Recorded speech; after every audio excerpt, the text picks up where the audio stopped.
Hello, friends and neighbors. Welcome to the Sunny Side of Life Bible in a Year experience. Join me each day as I read the Bible from start to finish. I'm reading from the Life Application Study Bible, New Living Translation, published by Tyndale House Publishers. I pray this daily reading will bless you as much as it does me. So let's get started. November 3rd, John chapters 7 through 9. After this, Jesus traveled around Galilee. He wanted to stay out of Judea, where the Jewish leaders were plotting his death. But soon it was time for the Jewish festival of shelters, and Jesus' brothers said to him, "Leave here and go to Judea, where your followers can see your miracles. You can't become famous if you hide like this. If you can do such wonderful things, show yourself to the world." For even his brothers didn't believe in him. Jesus replied, "Now is not the right time for me to go, but you can go anytime. The world can't hate you, but it does hate me, because I accuse it of doing evil. You go on. I'm not going to this festival, because my time has not yet come." After saying these things, Jesus remained in Galilee. But after his brothers left for the festival, Jesus also went, though secretly, staying out of public view. The Jewish leaders tried to find him at the festival and kept asking if anyone had seen him. There was a lot of grumbling about him among the crowds. Some argued, "He's a good man," but others said, "He's nothing but a fraud who deceives the people." But no one had the courage to speak favorably about him in public, for they were afraid of getting in trouble with the Jewish leaders. Then, midway through the festival, Jesus went up to the temple and began to teach. The people were surprised when they heard him. "How does he know so much when he hasn't been trained?" they asked. So Jesus told them, "My message is not my own. It comes from God who sent me. Anyone who wants to do the will of God will know whether my teaching is from God or is merely my own. Those who speak for themselves want glory only for themselves, but a person who seeks to honor the one who sent him speaks truth, not lies. Moses gave you the law, but none of you obeys it. In fact, you are trying to kill me." The crowd replied, "You're demon-possessed. Who's trying to kill you?" Jesus replied, "I did one miracle on the Sabbath, and you were amazed.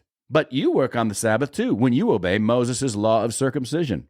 Actually, this tradition of circumcision began with the patriarchs long before the law of Moses. For if the correct time for circumcising your son falls on the Sabbath, you go ahead and do it, so as not to break the law of Moses.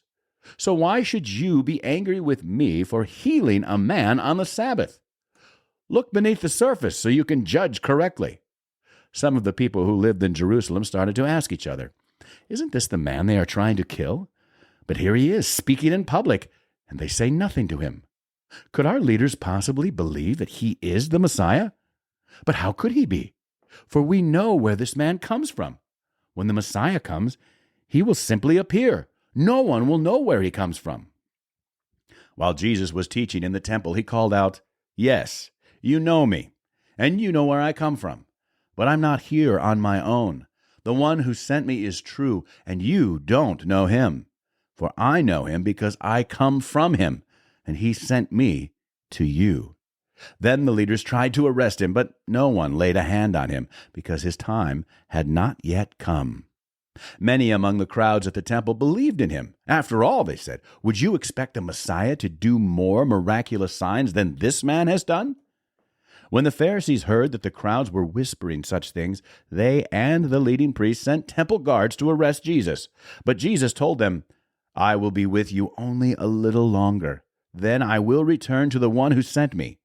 You will search for me, but not find me. And you cannot go where I am going." The Jewish leaders were puzzled by this statement. "Where is he planning to go?" they asked. "Is he thinking of leaving the country and going to the Jews in other lands? Maybe he will even teach the Greeks.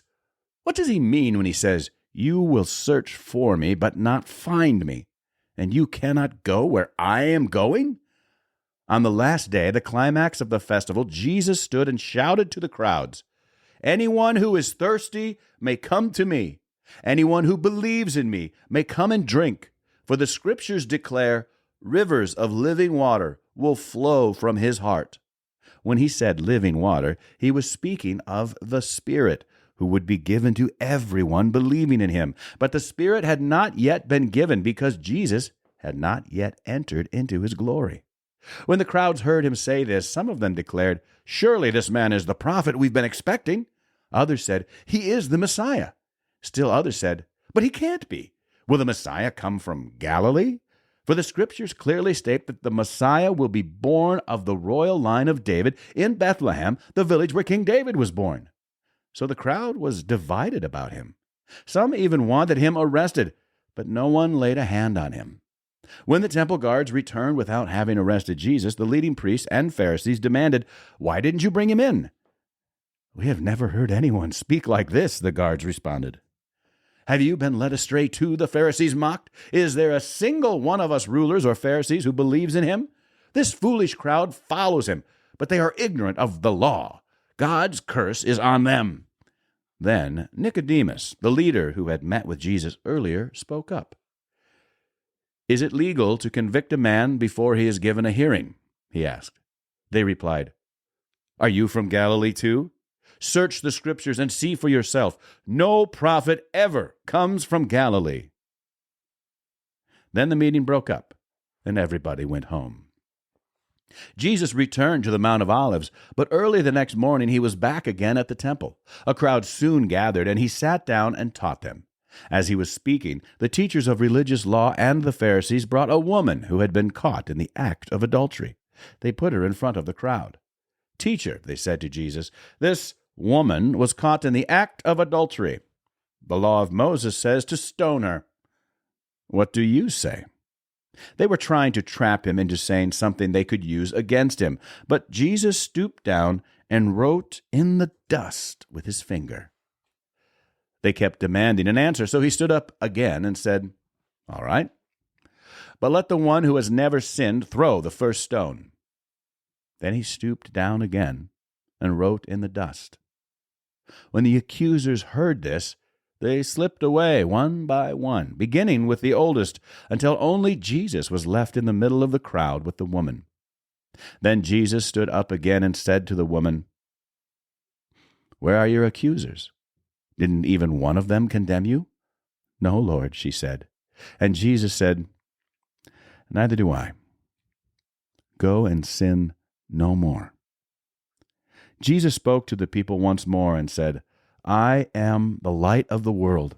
If you follow me, you won't have to walk in darkness because you will have the light that leads to life." The Pharisees replied, "You are making those claims about yourself. Such testimony is not valid." Jesus told them, "These claims are valid even though I make them about myself. For I know where I came from and where I am going. But you don't know this about me. You judge me by human standards, but I do not judge anyone. And if I did, my judgment would be correct in every respect because I am not alone. The Father who sent me is with me. Your own law says that if two people agree about something, their witness is accepted as fact. I am one witness, and my Father who sent me is the other." "Where is your Father?" they asked. Jesus answered, "Since you don't know who I am, you don't know who my Father is. If you knew me, you would also know my Father." Jesus made these statements while he was teaching in the section of the temple known as the treasury, but he was not arrested because his time had not yet come. Later, Jesus said to them, "I am going away. You will search for me, but will die in your sin. You cannot come where I am going." The people asked, "Is he planning to commit suicide? What does he mean? You cannot come where I am going." Jesus continued, "You are from below. I am from above. You belong to this world. I do not. That is why I said that you will die in your sins. For unless you believe that I am who I claim to be, you will die in your sins." "Who are you?" they demanded. Jesus replied, "The one I have always claimed to be. I have much to say about you and much to condemn, but I won't. For I say only what I have heard from the one who sent me, and he is completely truthful. But they still didn't understand that he was talking about his Father. So Jesus said, "When you have lifted up the Son of Man on the cross, then you will understand that I am He. I do nothing on my own, but say only what the Father taught me. And the one who sent me is with me. He has not deserted me, for I always do what pleases him." Then many who heard him say these things believed in him. Jesus said to the people who believed in him, "You are truly my disciples if you remain faithful to my teachings, and you will know the truth, and the truth will set you free." "But we are descendants of Abraham," they said. "We have never been slaves to anyone. What do you mean, you will be set free?" Jesus replied, "I tell you the truth. Everyone who sins is a slave of sin. A slave is not a permanent member of the family, but a son is part of the family forever. So if the Son sets you free, you are truly free.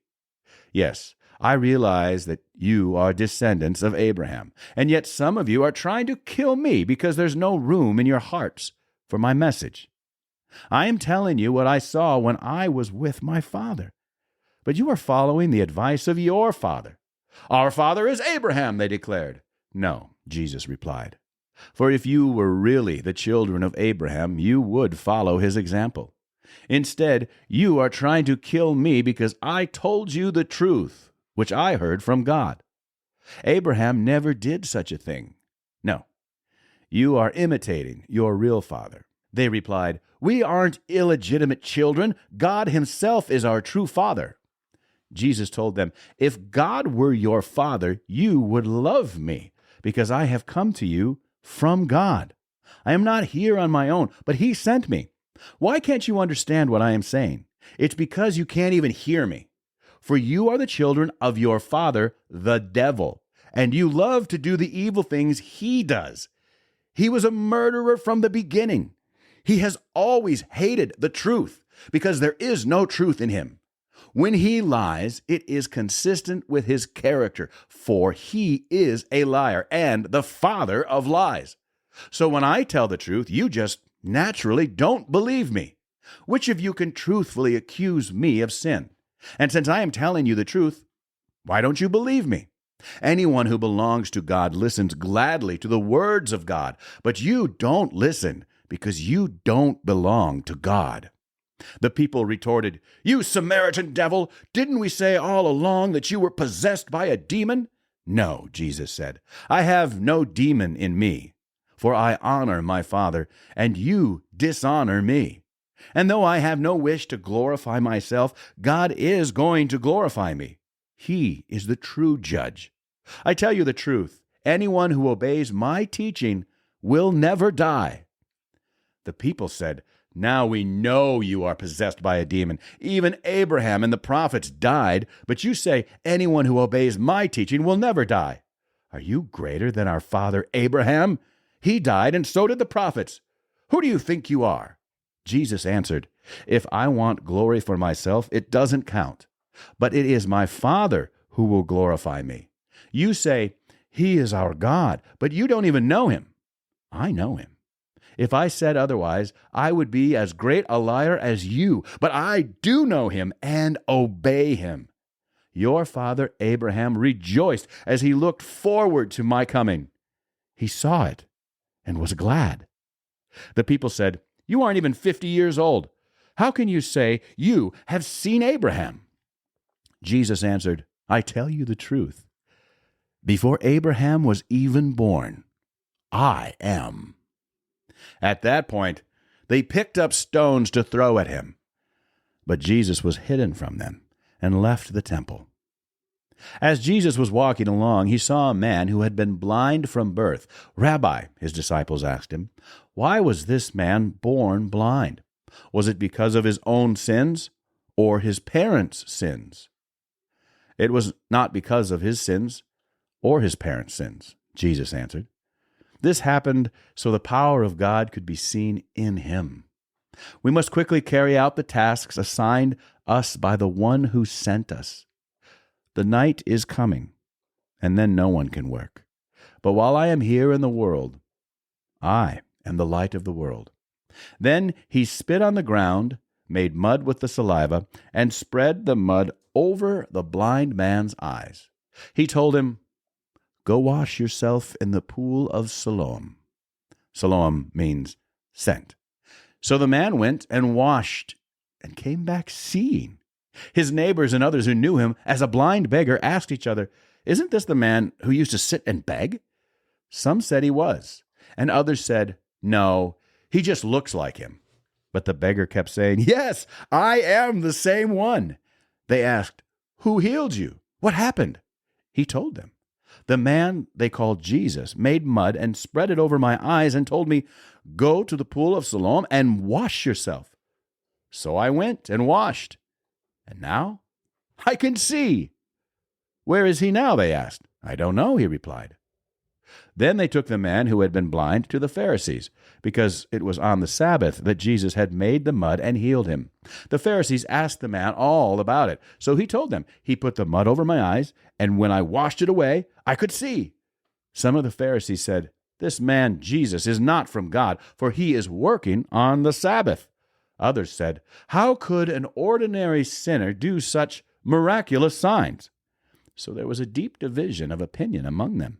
Then the Pharisees again questioned the man who had been blind and demanded, "What's your opinion about this man who healed you?" The man replied, "I think he must be a prophet."